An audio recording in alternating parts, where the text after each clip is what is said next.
سلام دوست عزیز، امیدوارم حالتون عالی باشه. اگه شما هم روش‌ها و رژیم‌های مختلفی رو امتحان کردین اما یا به نتیجه نرسیده یا وسط کار رها شده و اون چیزی که می‌خواستین از تناسب اندام و کاهش وزن و البته سلامتی رو بهش نرسیدین، اینجا جاییه که می‌خوایم دقیقاً بررسی کنیم مشکل کجاست و می‌خوایم یه سد محکم از جلوی خودمون برداریم تا به نتایج فوق‌العاده و عجیبی برسیم. در ابتدا میخوام بگم که داستان این برنامه از کجا شروع شد. من در سالهای قبل یه تجربه کاهش وزنی داشتم که تونسته بودم اونم توی ایام عید به دلیل اینکه نیازمند این بودم که کبد چربمو درمان بکنم حدود 7 کیلو کاهش وزن داشته باشم که اطلاعات جزئی اون رو توی پیج اینستاگرامم گذاشتم، میتونید مشاهده بکنید.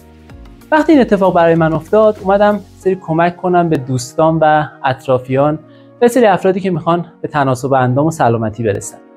توی یکی از این مراجعاتم وقتی که با یکی از دوستان کار میکردیم خب یه سری برنامه‌هایی بهش داده بودم، کاری که باید انجام میداد، کاری که نباید انجام میداد.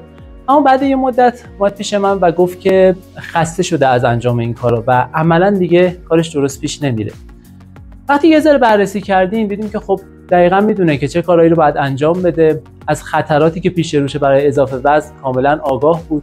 اما یه چیزی باعث میشد که اون اتفاق نیفته و نتونه که پیش بره. وقتی بیشتر بررسی کردیم یکی از جلساتی که با هم صحبت میکردیم به هم گفت که یه برهه‌ای از زمان من بدون اینکه بخوام تلاشی انجام بدم و خیلی به خودم سخت بگیرم وزن خوبی داشتم و به وزن ایدئالی رسیده بودم و این یه جرقه‌ای شد که ما بیایم بررسی کنیم توی اون زمان چه اتفاق براش افتاد. وقتی بیشتر بررسی کردیم و حتی عکس‌های اون دوره‌اش رو دیدیم به یه چیز قدرتمند مشترک رسیدیم که باعث شده بود به سمت سلامتی، تناسب اندام و اون چیزی که میخواد حرکت بکنه و به صورت ناخودآگاه رفتارهای درست انجام بده. این باعث شد که من شروع کنم به بررسی و تحقیقات تو این زمینه و اطلاعاتمو جمع‌آوری کنم و به یه چیز فوق‌العاده شگفت‌انگیز رسیدم. و الان اینجام تا اون رو با کمال میل در اختیار شما قرار بدم. به برنامه ریست خوش اومدید. میخوام این اول کار یه داستان خیلی جالب مستند رو بهتون بگم. یه مطالعه انجام شده توی دانشگاه هاروارد که توی اون اومدن یه سری از کارمندای هتل رو بررسی کردن و به 2 گروه تقسیم کردن. به گروه اول گفتن کاری که شما روزانه دارید انجام میدید شامل فعالیتایی که دارید انجام میدید، فعالیت‌های فیزیکی، تمیز کردن اتاقا، بالا پایین رفتن پله‌ها، اینها به شما خیلی کمک میکنه که وزنتون رو کم کنید. و روی باور ذهنی اینا کار کردن که اینا متوجه بشن چه کار ارزشمندی دارن انجام میدن و تصور کنن که با این کار به تناسب اندام خوبی میرسن. ولی به گروه دوم اطلاعات خاصی ندادن.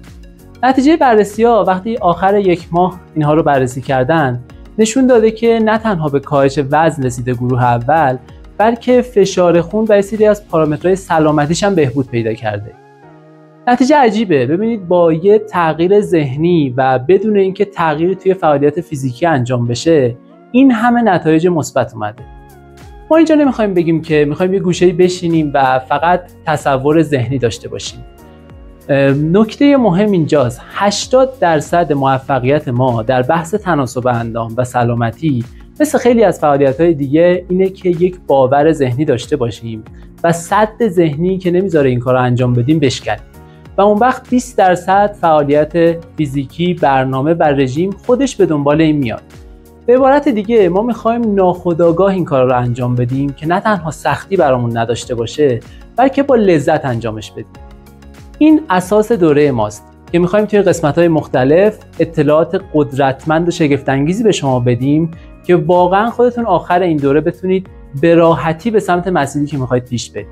همین ابتدای کار میخوام 2 تا راهکار فوق‌العاده بهتون بدم تا قسمت بعد اینها رو با هم دیگه بررسی بکنیم. راهکار اولی که میخوام بدم اینه که شما یک برگه بردارید و تصورتون از اونی که میخواید بهش برسید در بحث تناسب اندام، کاهش وزن و سلامتی رو بنویسید. یعنی بنویسید که چه اتفاقی قراره بیفته، شما به چه دلیل میخواید به این تناسب اندام برسید و تصور میکنید که در چه حالتی قرار خواهید بود.